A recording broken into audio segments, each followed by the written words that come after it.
44쪽 화엄경 특징 보기 전에 조금만 43쪽 보시면은 한국 전례가 있죠. 근데 우리나라는 화엄경 전례가 언제인지 조금 정확하진 않는데 생각에는 우리나라 강원도 가면은 오대산이 있죠. 그 신앙 들어올 때가 선덕여왕 시절이니까 자장율사께서 중국에서 유학 가가지고 특히 오대산에 유학 가서 문수보살을 친견하려고 기도를 했습니다. 그런 과정에서 친견하고 기도하는 과정에서 얻어온 게 우리가 기록에 보면은 삼국유사에 나와 있는데 사리를 얻어왔다, 모셔왔다, 그죠? 얻어서 또 금난가사를 모셔왔다. 한국에 오셔가지고 사리를 곳곳에다가 나누어서 모셨다. 그래서 우리가 복음 그지 않습니까? 알려진 곳은 몇 군데 되는데 그 외에도 많은 곳이 있습니다. 사리 모신 곳이 의상 자양율사께서 모신 온 사리를 기록에는 굉장히 많은데 우리가 알려지기로는 이제 5대 보궁만 알려져 있죠. 그죠?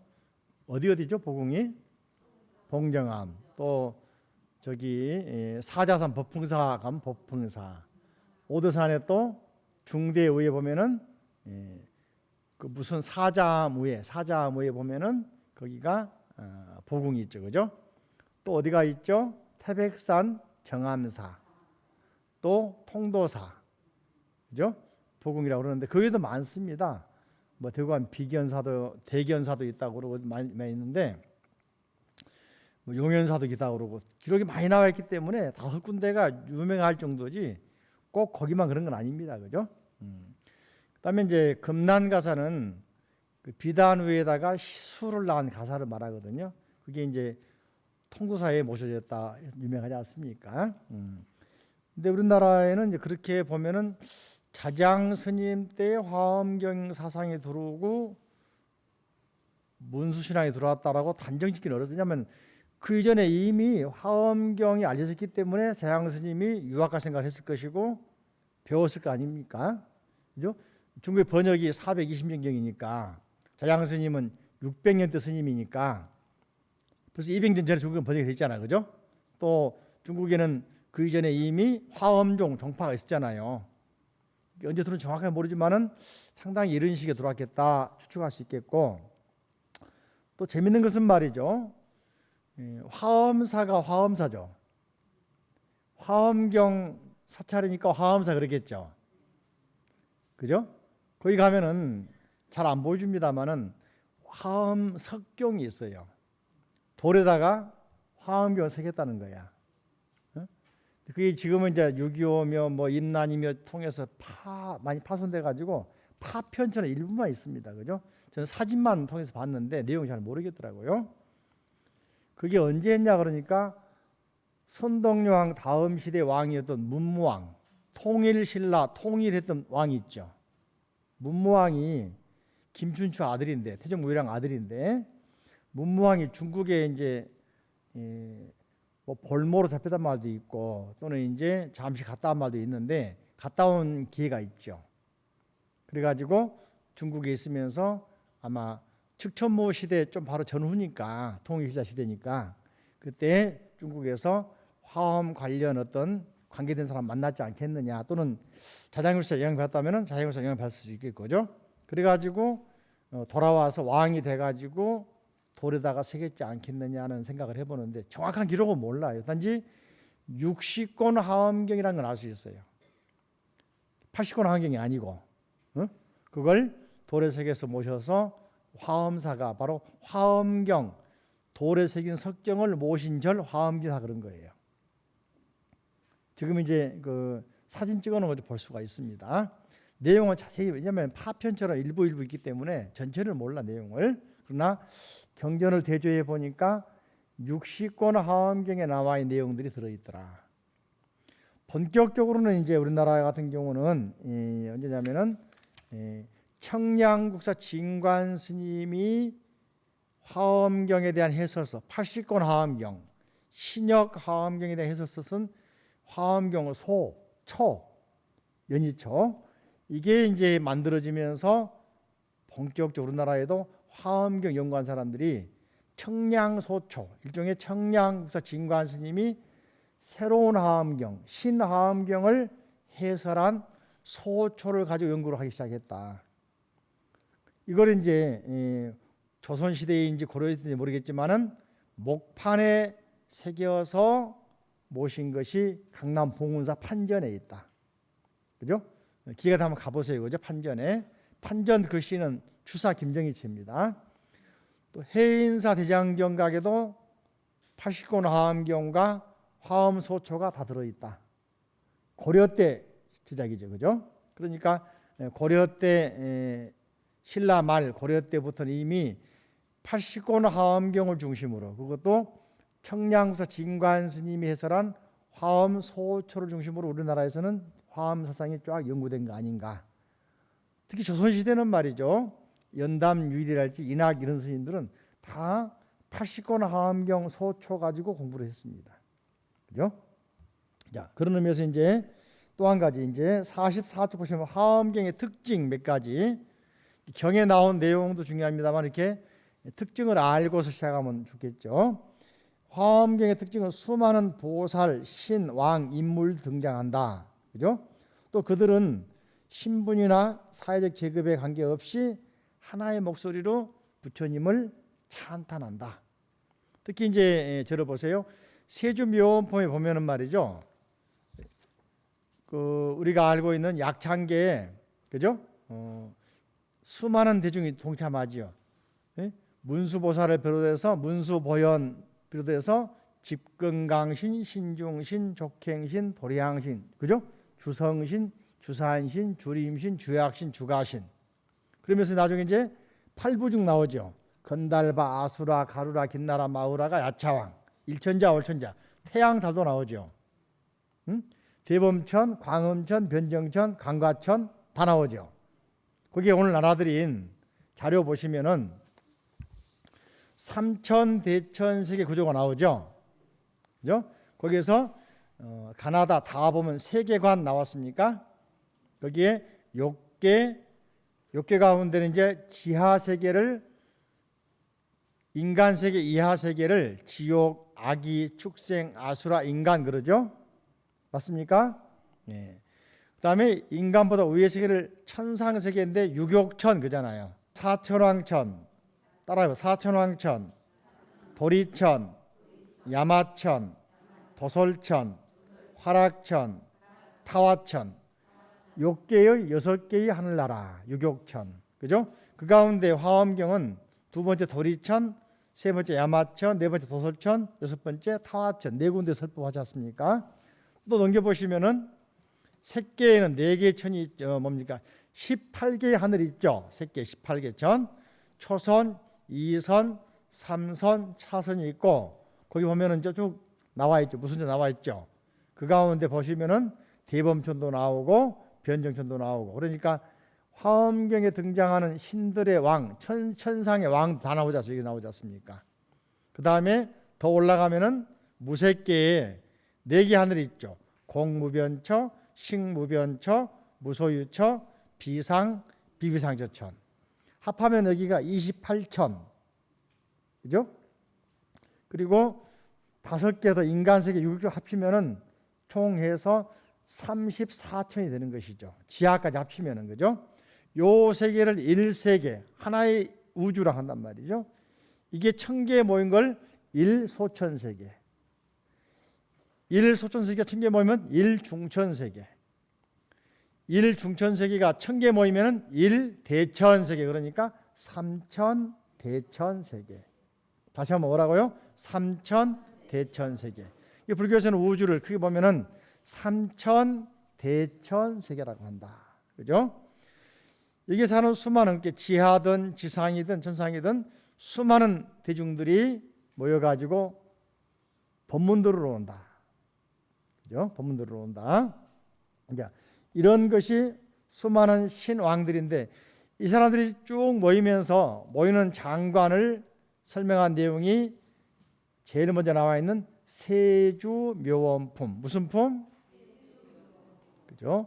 거기 이제 세주 그러면 두 가지 있다고 그랬죠. 한 가지는 지상이나 천상에 있는 모든 존재들의 왕을 세상의 주인, 주군, 왕 그렇게 표현했고, 두 번째로는 부처님도 법왕.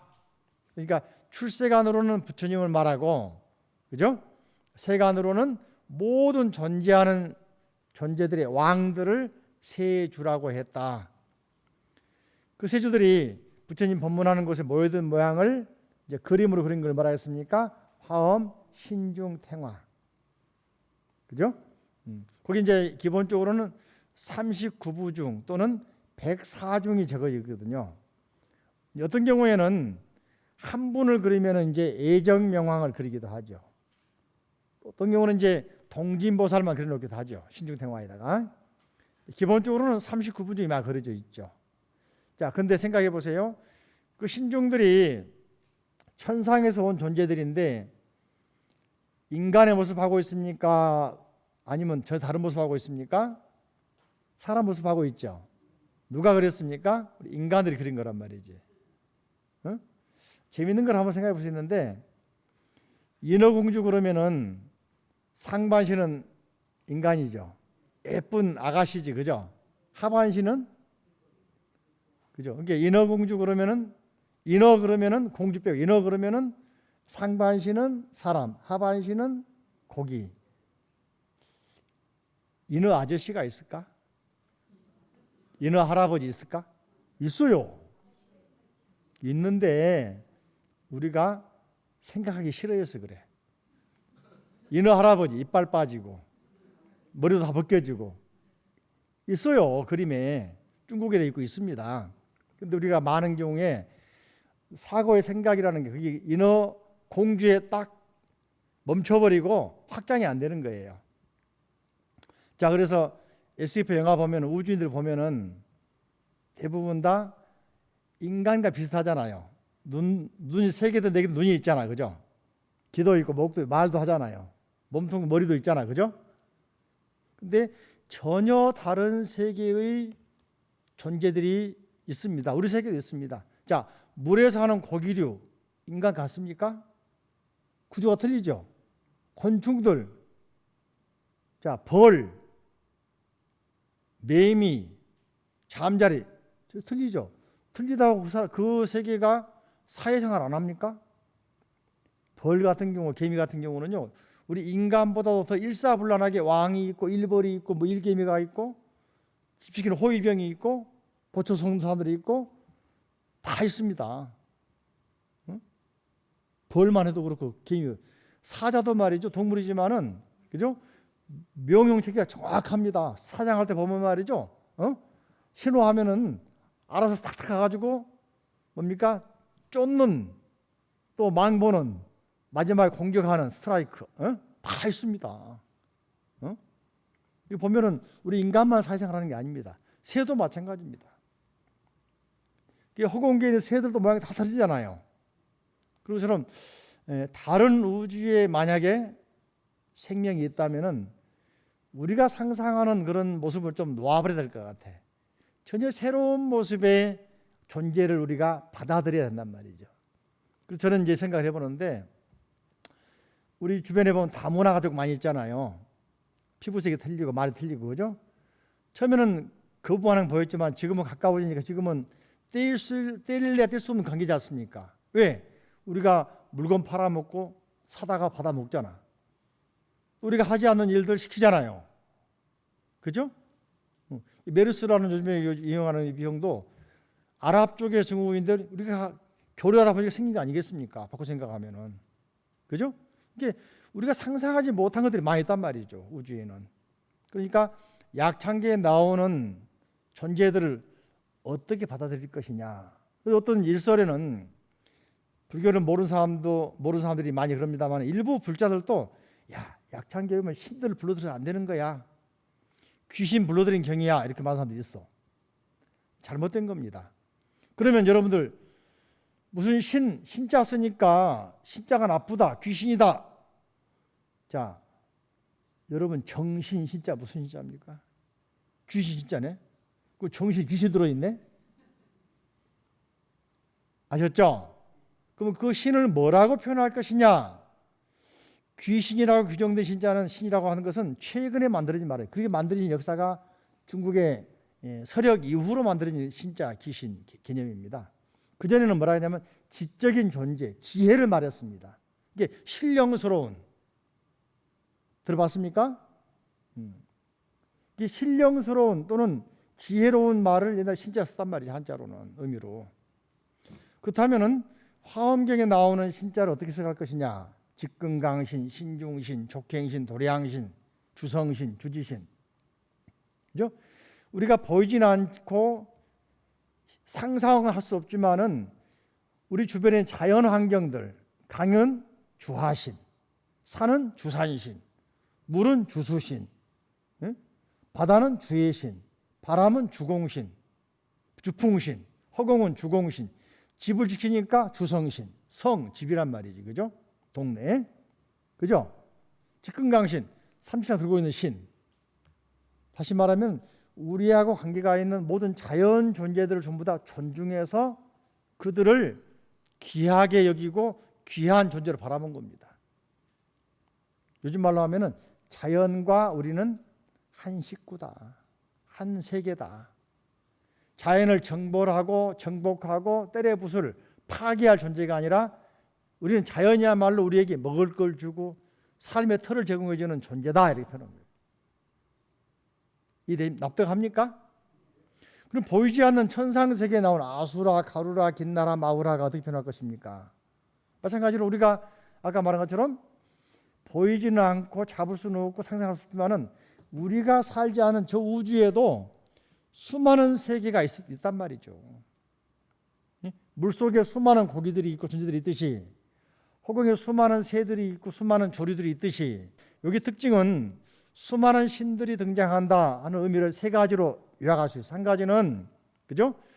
부처님의 인간 세계에서 깨달은 부처님이 위대한 그 법문을 들으러 수많은 존재가 수많은 우주 존재들이 법문 들으러 온다. 뭐하러 온다? 공부하러 온다.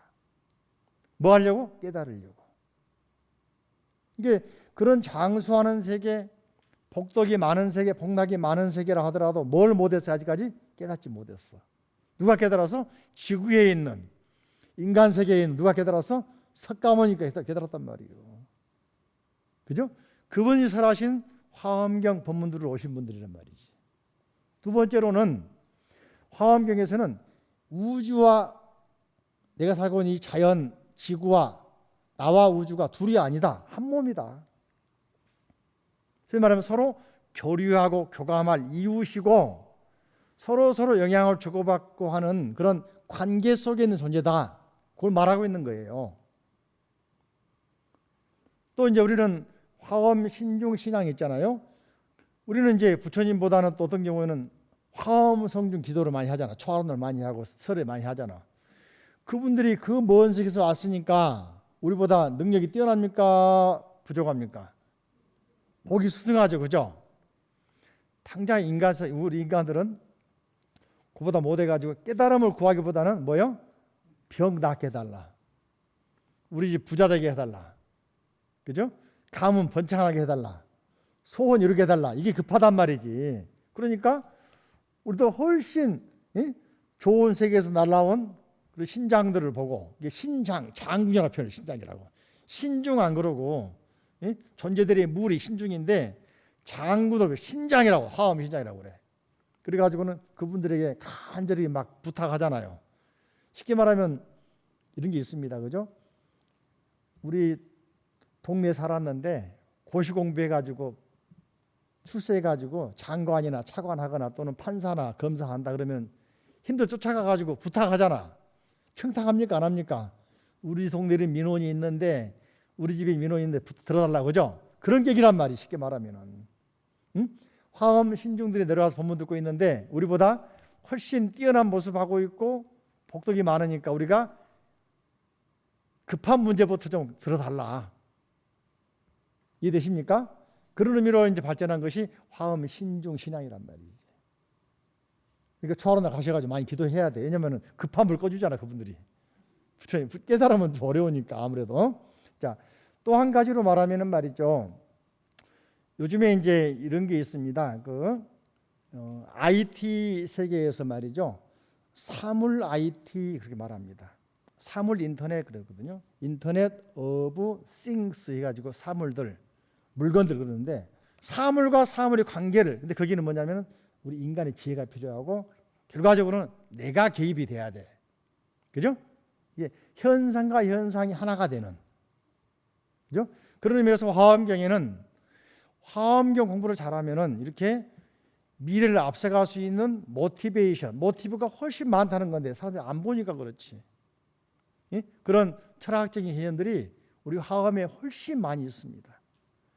젊은 사람들이 연구한 사람들이 좀 화엄경을 많이 봤으면은 서양 통해서 들어오지 않고 바로 내 생각에는 그죠? 우주와 교류하는 또 사물과 교류하는 관계하는 그런 방법을 배울 수 있지 않을까.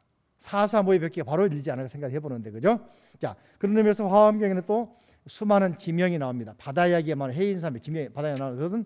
바다를 배경으로 한 사람들이 화엄경 편집자 속에 들어가 있는 경우도 있겠고 또 화엄경에 등장한 인물들이 있습니다. 인물 보시면은 47페이지 보시면은 그죠? 대보살, 문수, 보현보살 나오죠. 집금강신, 금강유사가 나오죠.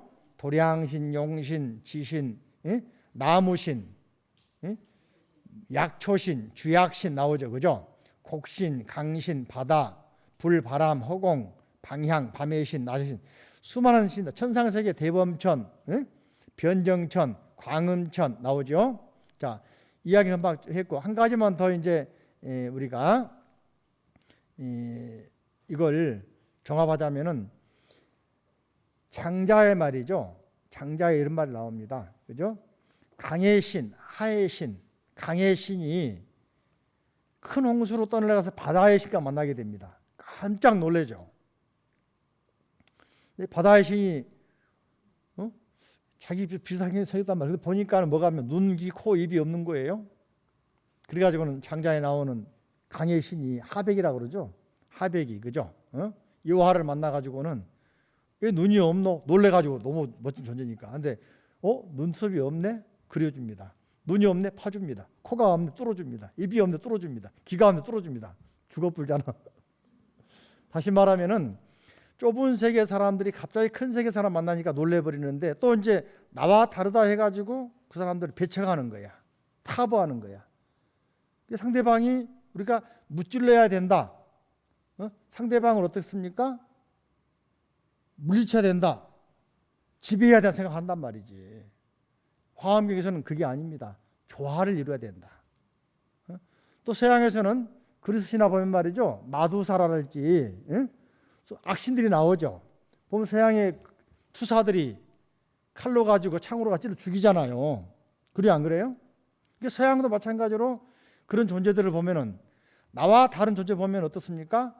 정복할 대상으로 무찔러 죽일 대상으로 본단 말이죠. 마귀라고 그러고 악마라고 그러고 사탄이라고 그러고. 근데 화엄에서 그게 아니라 있죠. 뭡니까? 겸손하게 받아들이고 함께 공존하자 그러고 교류하자 그러고. 이게 화엄이 말하는 뭡니까? 원융, 원만, 조화, 평등. 바꿔 말하면 다문화 똑같은 거예요. 우리가 아프리카 흑인들 싫으니까 배척가 나뉘고 우리는 아프리카 적극 교류해서 우리가 가지고 있는 좋은 걸 나눠주고 거기에 있는 좋은 자산들을 받아들여서 교류하고. 아셨죠? 우리가 또 이념이 다르다 해가지고 공산주의 또 민주주의 따져서 벽을 쌓으면 쌓을수록 내가 손해입니다. 알고 보면은. 그죠? 주변에 원망하고 있는 사람, 묘한 사람 벽을 녹이는 방법. 훈기를 넣어주면 어림이 녹잖아. 그죠? 응? 먼저 문자도 보내주고 먼저 대화하자 그러고 식사하자 그러고 화해하면 좋죠. 그럴수록 본인이 이기잖아요. 상대방을 이해해주고 상대방을 존중할수록 자기가 얻는 게 많거든. 근데 많은 사람들이 그렇지 못하고 어떠세요? 자꾸 얼음처럼 얼음벽 쌓아버리잖아. 그럴수록 고립된다는 거예요. 화엄을 통해서 우리가 실생활에 도움되는 그런 사상, 관계를 배우자. 이게 바로 법계 연기야. 그냥 연기가 진리로서 하나가 되는. 그죠? 자기 생각에 가둬서 하나가 되면 안 되거든요. 자기 생각을 열어버려야 돼. 벽을 깨버려야 돼. 그래야 하나가 되는 겁니다. 그런 의미에서 화엄경 등장한 인물들은 참 다양하죠. 천민도 등장을 하고 창녀도 등장을 하고 예도의 사도의 왕도 등장을 하고 또 무시무시한 왕도 등장을 하고 수많은 보살들 다 등장하죠. 그런 의미에서 화엄경은 원융, 원만, 조화, 평등을 지향한다. 이게 바로 미래에 우리가 살아갈 그런 우주의 모습 아니겠습니까? 그죠? 이해되십니까? 자, 그런 의미에서 이제 48쪽 보시면은 입법계품에서는 말이죠. 보살, 비구, 장자, 여성, 신자, 신선, 바람은, 여성, 딸, 그죠? 비구, 소년, 남성, 신자, 자산가, 자산가는 요즘 말로 CEO란 말이죠. 법의 왕자, 장자, 국왕, 여성, 신자, 편력행자, 외도입니다. 외도. 사탄 가운데도 왕이야. 응? 요즘 말하면 이단 종교 지도자. 응? 향장사, 어부. 어부는 누구냐면은 어부는 바슈바데라고 그러는데 어디 나옵니까? 헤르만헤세가 쓰고 있는 시타르타 소설에 보면은 뱃사공 나오죠. 바슈바데. 그 사람이 바로 어부입니다. 그죠? 장자, 비구니, 경건한 여성. 여기는 경건한 여성은 바꿔 말하면 창녀야, 창녀. 근데 시타르타에서는 뭡니까? 시타르타가 결혼한 여자로 나오잖아. 까밀라라고 하는 여자로 나오잖아. 그죠? 응? 그죠? 하암에서는 바스빌타 여인인데, 그죠? 남성 신자, 보살, 신의 아들, 대지의 여신, 밤의 여신, 룸비니림의 여신, 부처님의 어머니, 마야부인 등장을 해. 화엄경에는 마야부인 등장을 합니다. 석가족 종족이 등장을 합니다. 어? 그죠? 신의 딸, 소년의 선생, 장자의 소년, 여성 신자, 금세공사, 자산가, 바람은, 소년, 소녀 등 덕생동자, 유덕동자 등장하죠. 덕생동자, 유덕동자 등장하죠. 동남동녀, 그죠? 그다음에 문수보현보살 등장하죠. 이렇게 화엄경 속에는 수많은 사람들이 신분이나 빈부귀천 떠나서 또 뭡니까? 모양을 떠나서 피부색을 떠나서 서로 원융원만, 조화, 평등의 세계를 지향하기 위해서 교류하고 서로 법문을 일러주고 가르쳐주는 존재로 생각하는 말이죠. 이게 바로 화엄경의 특징이라고 할 수 있습니다. 자, 그 다음에 넘겨보시면은 52쪽 화엄경의 구성 한 번 더 보겠습니다. 화엄경의 표를 보시면 나와 있죠. 53쪽 보시면은 화엄경은 지상에서 1막, 또 천상에서 1막, 다시 지상으로 이렇게 총 구성은 3막인데 장소는 장으로 말하면 9개의 장으로 이루어졌다. 지상에서 천상으로 다시 지상으로, 그죠? 그래서 장소로 말하면은 7장소에서 9번 설한 법문이 화엄경이다. 그래서 7처9회다. 따라할까요? 가장 먼저 설한 곳이 법보리장. 따라합니다. 법보리장. 밑줄 치고 아래다가 말이죠. 여기는 보리수나무 아래. 다른 말로는 정멸도량 또는 금강보자. 부처님 깨달으신 거. 지금의 붓다가야에 있는 보리수나무 아래를 말합니다. 거기서 가장 먼저 법을 설하셨고, 두 번째 따라합니다. 보광명전. 그래서 얼마 안 떨어진 약 2리가 떨어진 보광명전에서 법문을 설했다. 그죠? 따라합니다. 도리천. 몸은 그대로 금강보좌에 앉아 계시면서, 보리수나무 앉아 계시면서 신통력으로 정신이 도리천에 올라가셔가지고 화엄경을 설하셨다. 화엄경 설한 도리천에서는 주로 10주품, 밑줄 치고 10주 법문, 보살 10주에 대해서 설하신 것이다. 그죠? 다음에 따라합니다. 야마천. 더 올라가면 야마천이 있습니다. 야마천에서는 중심 내용이 뭡니까? 십행품, 보살의 십행에 대해서 법을 설하신 거예요. 그러니까 천상세계에서는 보살행, 무슨 행? 보살행을 설한 곳이다. 그죠? 다음에 도솔천에 올라가십니다. 도솔천에서는 보살의 십회향품, 무슨 품? 십회향품을 설하신 것이다. 보살의 행이죠. 다음에 타화천에 올라가셔가지고는 십지품 무슨 품? 십지보살행을 설하신 것이다. 다시 지상으로 내려오셔가지고 보광명전 무슨 전? 보광명전에서 십지보살이 얻는 신통, 삼매 등에 대해서 설한 내용이 바로 십정, 십통, 십인품, 아승지품, 열애수량 쭉 나오죠. 열애수량 나오죠. 품을 설하신 것이다. 그 다음에 다시 보광명전에서 이세간품, 마지막으로 급고덕원 즉 기원정사에서 입법계품을 설했다. 그죠? 보시면은 이 말한 설주가 있죠. 오른쪽에 설주 있습니까? 맨 먼저 보현보살 중심이 되어 있죠. 두 번째는 문수보살이죠. 법회보살 쭉 해자 돌림 보살 나오죠. 공동 림자 돌림 나오죠. 금강 당자 돌림 나오죠. 또 보현보살, 부처님 또는 희망보살, 연화장보살, 보현, 부처님 나오죠. 또 마지막에 보현보살, 선제동자 나오죠. 그죠? 기본은 문수보살과 보현보살이 중심이 된다. 그래서 이 화엄경을 중심으로 부처님 옆에 좌보처 문수보살, 우보처 보현보살. 문수보살은 사자 행성을 타고 있고 보현보살은 코끼리 행성을 타고 있다. 많이 그림 보셨죠, 그죠? 그러니까 문수는 지혜요, 보현은 행이다. 그래서 이 본문에 보면 대지문수 사리보살, 보현보살은 대행 보현보살, 그죠? 등장하죠. 전부 다 화엄과 관련이 있죠. 알고 보면은 또 나중에 공부하도록 하시고, 또 화엄경의 구조는 말이죠. 보면은 오주인가 있죠. 있습니까? 맨 먼저는 따라가 소신인과, 소신인과. 두 번째는 차별인과, 세 번째 평등인과, 네 번째 성행인과, 다섯 번째 정입인과. 이는 밑줄 치고 보살행, 과는 부처님. 자, 그래서 이 화엄경 계속해서 보살행한 즉시 누가 된다? 부처님이 된다. 보살행과 부처님, 인과 과는 둘이 아니다. 요 상징이 뭐냐면 연꽃이잖아요. 그래서 화엄경에서는 극락을 연화장 세계라고 합니다. 뭐라고 한다고? 연꽃으로 장식된 세계. 연꽃은 한번 설명드린 일이 있습니다만은 특징 가운데 하나가 뭐냐면 인과 동시. 그 말이 한자로는 화과 동시. 꽃이 필 때 그 속에 바로 열매를 안고 나온다.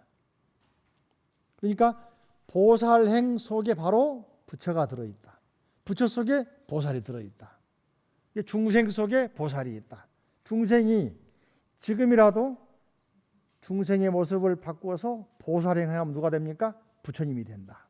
이게 바로 화엄경의 특징. 그러니까 누구든지 평등, 누구든지 생각만 바꾸면 일체유심조, 마음만 바꾸면 어때?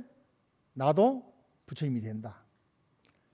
그래서 불교는 평등을 주장하는 종교다. 특히 화엄에서는 등장인물 가운데 천민 출신도 있고 향장사도 있고 금세공사도 있고 어부도 있고 창녀도 있지만은 목적은 뭡니까? 전부 다 깨달음의 세계, 깨달음에 이른 사람들이다. 평등입니까? 아닙니까? 그래서 불교는, 그죠? 불교는 불교, 부처님의 가르침 이리 배우면은 소극적이고 먼저 배워야 되겠죠? 부처님이 되는 가르침. 이게 불교란 말이죠. 해볼까? 불교. 처음에는 뭐요? 부처님의 가르침. 뭐라고? 예, 부처님 가르침 통해서 이제 듣고 배우고 행하다 보면 누가 돼? 부처가 되죠. 그러니까 부처님이 되는 가르침이 불교야. 이게 바로 화엄경의 원리입니다. 이게 비로자나 부처님의 말씀인데 전에 배웠죠? 앞에 배웠죠? 비로자나 부처님이 되는 길을 설한 가르침. 이게 불교란 말이지. 그죠? 그런 의미를 알고서 불교라고 하는 말을 쓰면은 자신감이 생길까 안 생길까? 그렇죠? 그걸 알아야 돼요. 자, 넘겨보십니다. 58쪽으로 가면은 깨달음이 품은 세상에서 세주묘원품. 따라할까? 세주묘원품. 요 품은 맨 먼저 어디에서? 깨닫자마자 정멸도량에서, 다른 말로는 법보리도량에서, 다른 말로는 금강보좌에서, 다른 말로는 보리수나무 아래에서. 네 가지 뜻이 있지, 그죠? 깨닫자마자, 그죠? 했습니다. 그러니까 그 말을 왜 그러면 화엄경은 깨닫자마자 설했다고 하는가? 경에 나와 있습니다. 어디에? 화엄경에 나와 있습니다. 자, 보시면은 58조 경전의 말씀을 써놨으니 같이 읽어볼까요? 그때 부처님께서 이 법보리도량 사자자에 앉아 온갖 법에서 가장 바른 깨달음을 이루시니 지혜는 삼세에 들어가 모두 평등해지고 몸은 모든 세간에 두루하고 음성은 시방세계의 말을 따르시니 마치 허공이 여러 가지 물상을 포함하고 있으면서도 모든 경계에 차별이 없는 것 같았으며 또 허공이 온갖 것에 두루하여 여러 세계에 평등하게 따라 들어가는 듯 하였다. 몸은 모든 도량이 항상 앉아 보살대중 가운데 이엄과 빛나심이 혁혁은 한자인데 빛이 확 난단 말이죠. 광명이 꽉 비친단 말이죠. 그죠? 혁혁하여 마치 찬란한 햇빛이 세계에 비친 듯하며 삼세에서 지으신 복덕바다가 모두 청정하였고 여러 부처님 나라에 항상 일부러 태어나시며 지난 배웠죠? 불고 처차 보리수 고자가 일부러 그죠? 일부러 그 세계에 태어난단 말이죠. 그죠? 태어나셨으며 그지없는 몸매와 원만한 광명이 온 법계에 두루하되 평등하여 차별이 없으시며 모든 법을 연설하시면 큰 구름이 일어난 듯 하였다. 털끝마다 온갖 세계를 받아들이되 서로 장애되지 아니하며 제각기 한량없는 신통한 힘을 나타내어 모든 중생들을 교화하여 조복하시고 몸이 시방세계에 두루하면서도 오고 가는 일이 없었으며 지혜는 모든 겉모양에 들어가 법이 비고 고요함을 알았으며 삼세의 모든 부처님들이 갖고 있는 신통한 변화를 광명 속에서 모두 보게 되고 온갖 부처님 세계와 부사이한 겁에 있는 장엄을 모두 나타나게 하였다 그랬죠. 이 부처님이 오신 깨달으신 광경을 설한 거죠. 어디에서? 법보리도량에서, 보리수나무 아래에서. 그죠? 이게 어디랬습니까? 정멸도량. 정멸이란 말은 번뇌가 고요해졌다, 깨달았다 그런 말을 했지 않습니까? 거기에서 그랬다. 그죠? 여기 세주묘원법은 온 세계의 주인이 되는 사람들, 세상의 주인들, 지상이든 천상이든 그죠? 주인들이 다 모여들었다. 어디로? 아련냐 법보리도량. 아련냐란 말이 적정처 그런 말입니다. 깨달음의 세계를 적정한 세계, 고요한 세계. 인도말로 아련냐 그럽니다. 그래서 초기에 절을 뭐라 했냐면 적정처, 아련냐 그랬는데 우리나라에서 절 그잖아요. 한자로는 무슨 사 그잖아. 그죠? 최초의 중국의 절은 백마사라는 거죠. 백마사 또는 홍노사 그랬는데 홍노사라 하다가 백마사로 바꿨는데 그게 후한 시대 한나라 때 삼국지 이전 시대 바로 초기에 후한 시대 명제 때 서력으로 말하는 후한 명제 영평 10년 서력으로는 57년경 서기 57년경 그죠? 그러니까 서기로 말하면 57년이니까 고구려가 시작될 시기 주몽이 시작될 시기 비슷하다. 그게 알기 쉽죠 보면. 그죠? 그 시기에 후한의 영평 명제 때 명제라는 왕이 말이죠. 경전을 싣고는 인도에서 오는 축법난, 축마승 이런 스님들이 오는 것을 홍노사가 어디냐면은 요즘 말로 하면은 영빈관, 애국 사절에 오면은 잠자는 숙소, 낙양에 있는 홍노사란 절에 그 숙소에 모십니다. 특사로. 그러니까 요즘 말로 사신으로 거기에 모시는 거예요. 근데 그분들이 경전을 모시고 불상을 모시고 향로를 가져왔다.